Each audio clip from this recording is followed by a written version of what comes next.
Okay, Crystal Lee, I'm glad you decided to talk to us on a Sunday hot afternoon. I appreciate you guys. Yeah. And I want you guys to tell me about your company, South Bay Talent Group.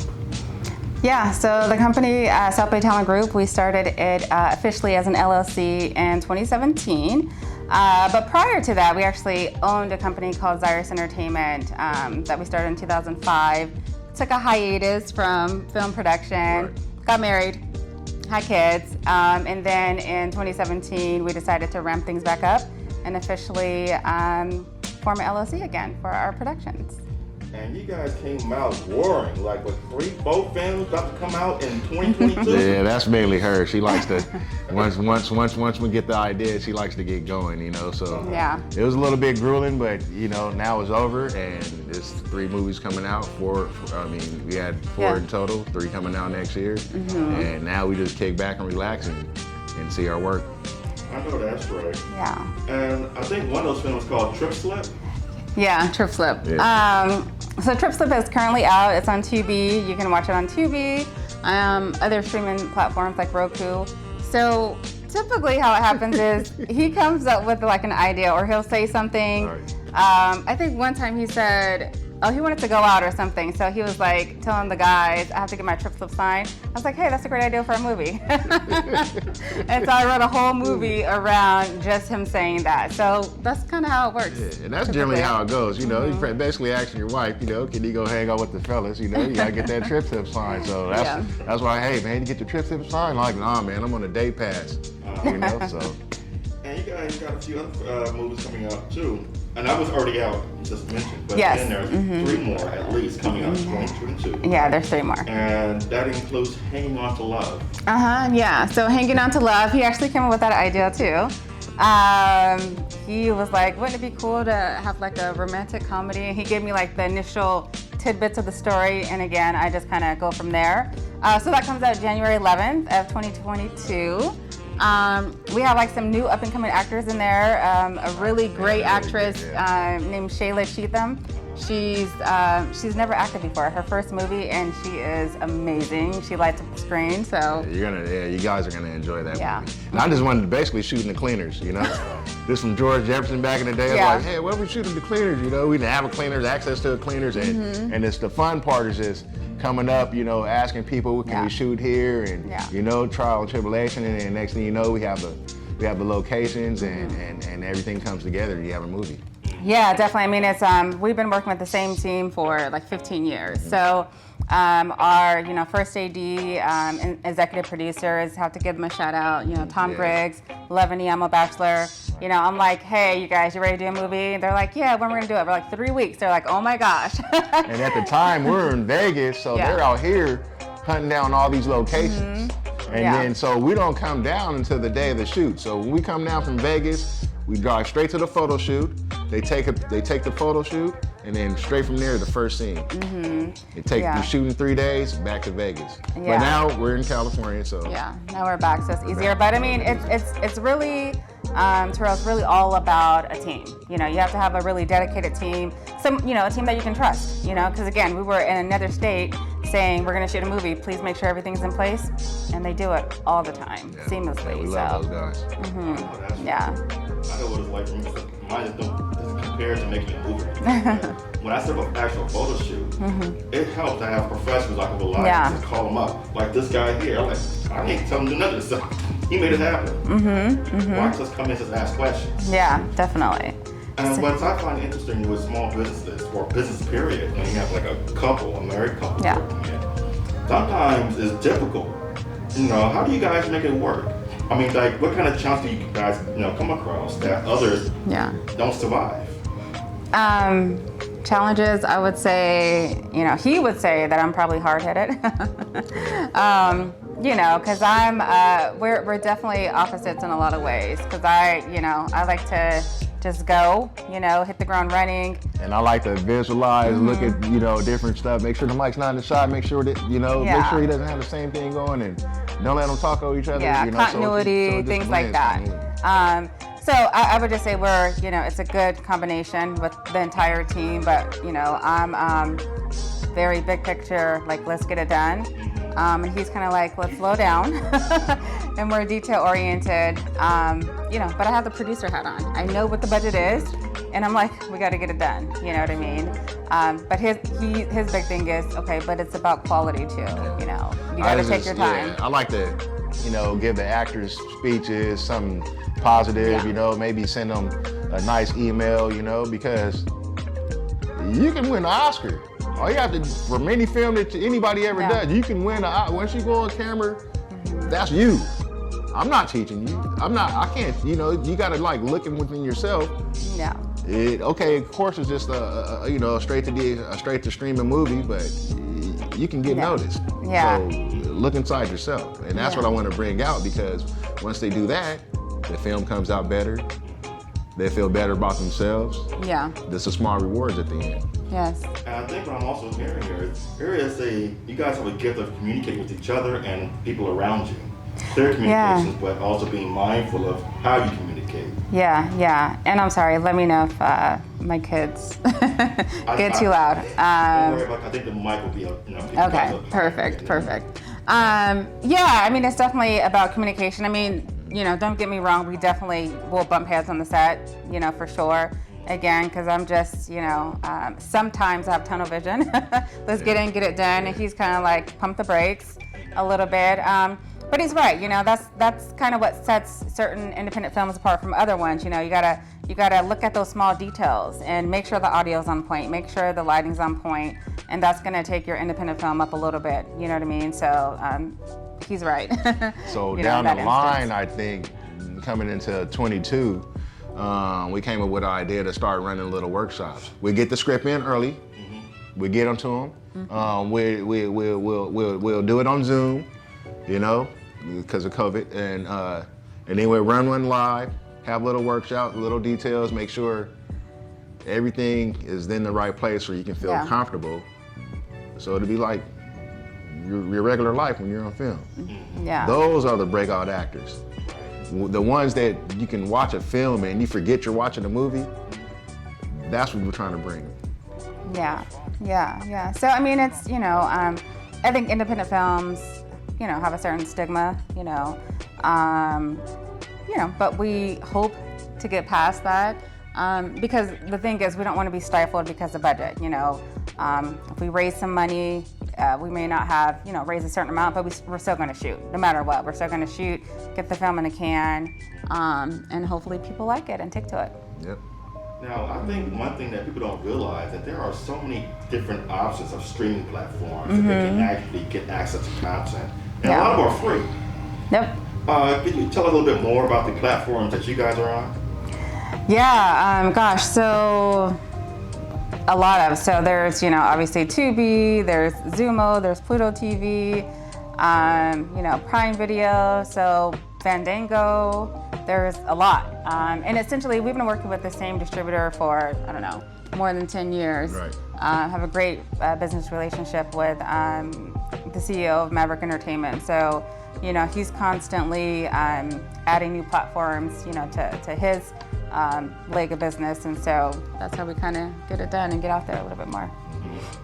Now, some of them I was familiar with, others not as much. Like, I don't think I've heard Hoopla before, and maybe a few others, and I realized there were at least 20 different platforms. Yeah, lots of them.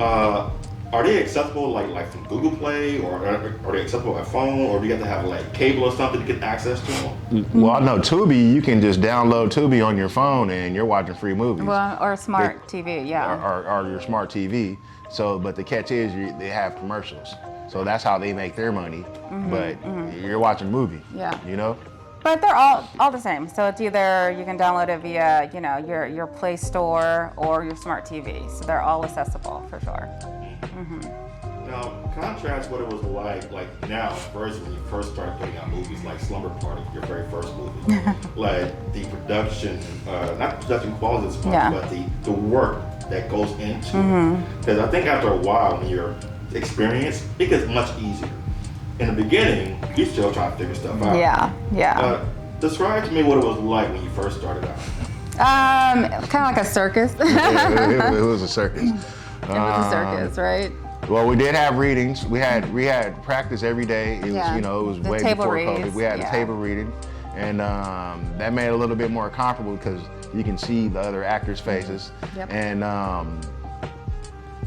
And then, well, of course, we shot at your grandma's house. We had different, just different locations. Different and locations stuff like and stuff like that, and it's coming together. And I think the biggest thing that makes it different, that makes a difference, is just the experience, right? So, I'll take that one again. So the biggest thing that makes a difference is the experience, right? So we've been doing it since 2005, so for a long time. So it's about building up a strong team. You have, you know, a pool of resources that's helpful and big. And then you just have relationships, right, with the distributors. So I think that all plays a part of it. Mm-hmm. Now, we were talking about this earlier, but you guys had to take like a 10-year hiatus a bit, you know, because y'all got married, y'all had kids, y'all want to make sure you have things copacetic for everybody around here. Mm-hmm. Then y'all got started, you know, in 2017, like, okay, let's do this. Because from your production rate, it looked like you was pent up with stuff to put out there. Yeah. So tell me, what was that hiatus period for you guys like? Good. Like I said, it was, you know, got married, had kids. You know, I love my corporate job, you know, as well. I work in human resources, and so the cool thing about that is it's similar to filmmaking because I do talent acquisition. And so it's like casting, right? So I kind of fell into talent acquisition. I was like, I like it because essentially it's casting, right? So, you know, it was just really about building our professional careers, and but this is our love, and so I knew we would come back to it sooner or later, and then we just kind of came back full force. Of course. I was like, I want to shoot as many movies as possible in a year. He was like, yeah, right. And we did 4 movies in a year. We shot and delivered 4 movies in a year. So it wasn't just, you know, we shot 4 movies. They're still waiting to be, you know, finished post-production. They're in the can. They're delivered. Done. Mm-hmm. Yeah. And it's funny you just said that. I almost went blank with my other questions for Yeah. And that sometimes happens. You guys just regather yourself.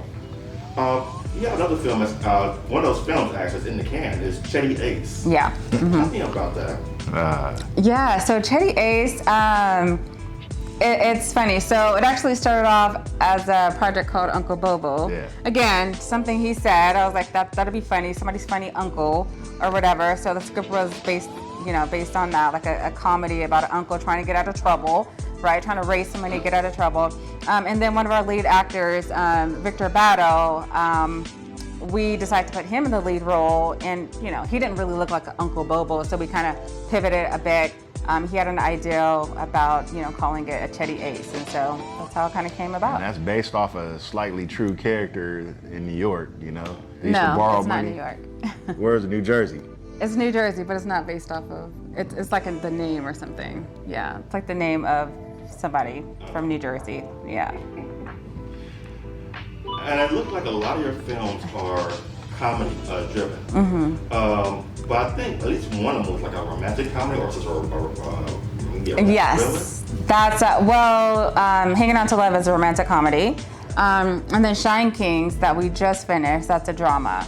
So it's about, you know, the lowrider life in LA. Mm-hmm. So we're really excited about that one.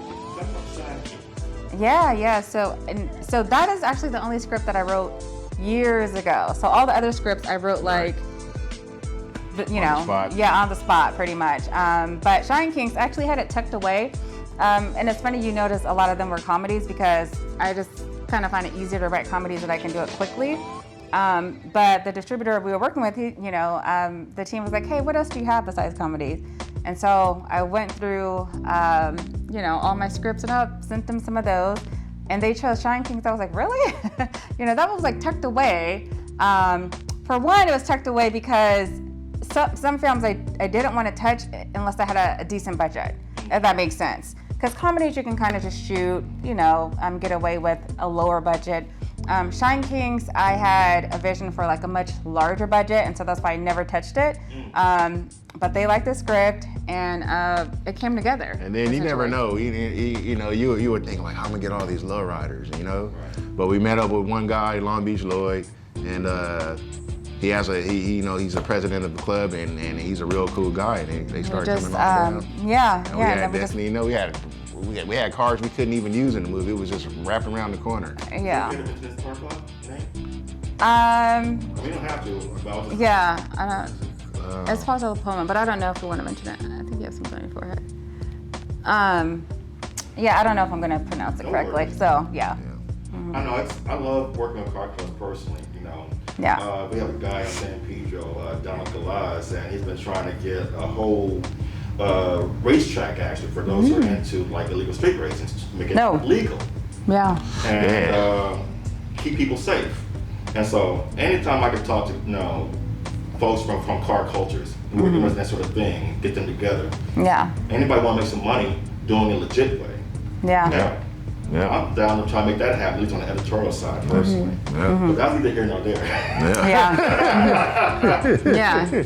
No, but so again, it was just about resources and everything coming together. Yeah. Now, Lee, I'm going to talk a little bit about the work you do as a chef. All right. I know you've been cooking for all your life, and I'm pretty sure you learned from kinfolk, Yeah. TV folk, and all other kinds of folk. Right. I mean, so I'm gonna have you just tell me a little bit about, your catering company. What's it called? Burn With Your Boy. Burn with Your Boy. So Burn With Your Boy is a company that I started on my own, and of course with the help of my wife, and started off just cooking for family and friends, and then some of my buddies would call like, hey man, how much would it cost to just cook a little special dinner for me and my wife? Give them my price, like, oh, you good with that? Yeah, I'm like, yeah, man, we do that. And then, so it just grew from there. And then I started I wanted to make beef jerky, but it was a lot of just different regulations with the meat and stuff. I'm like, do you really want to mess with meat? So I make jerky for my buddies, and then my wife's like, you should just make hot sauce. I'm like, hot sauce? And I seen a little recipe of how you make hot sauce, and I was like, I can do this. And I started putting my little magic mix in, and it took off from there. So I'm focusing on that, and do little private parties. I like to, I could do something with a husband and wife, stuff like that, or a big event, what have you. Yeah. And it sounds like you're considering either launching a food truck or an actual brick and mortar business. Right. At some point. Where would you like to have that?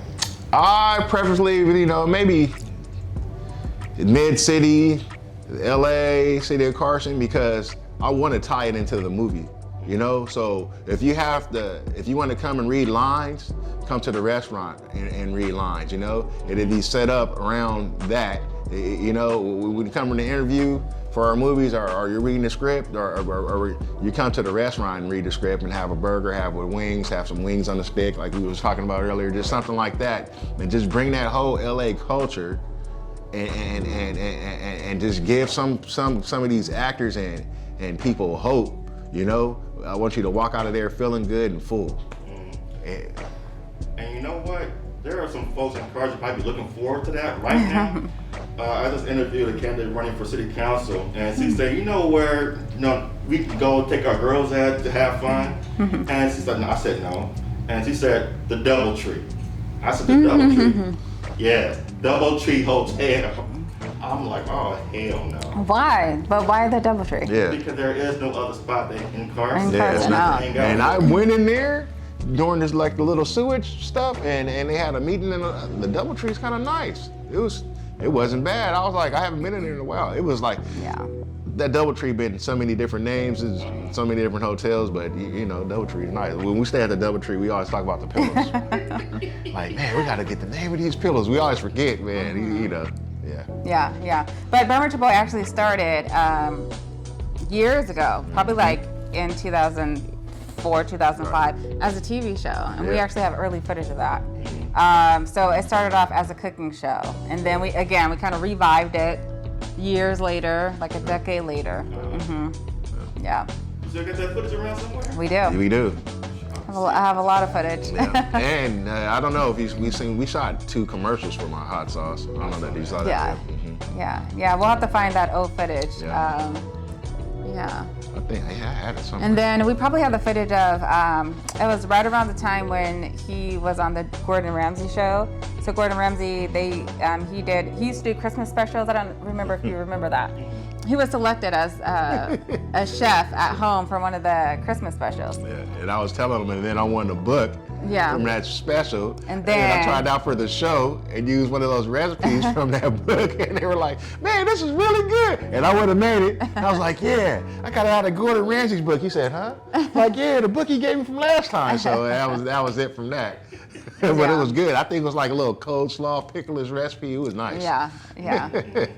But then from there, kind of Burn With Your Boy born from him being on that show. And then you walk down the street, people think, Burn With Your Boy, and some other stuff like, no, man, it's cooking. So, it can play both ways, and whatever it is, but it's cooking here.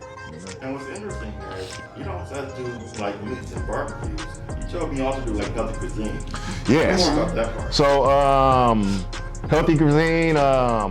Right now, I had like a little like food for Kobe. It wasn't.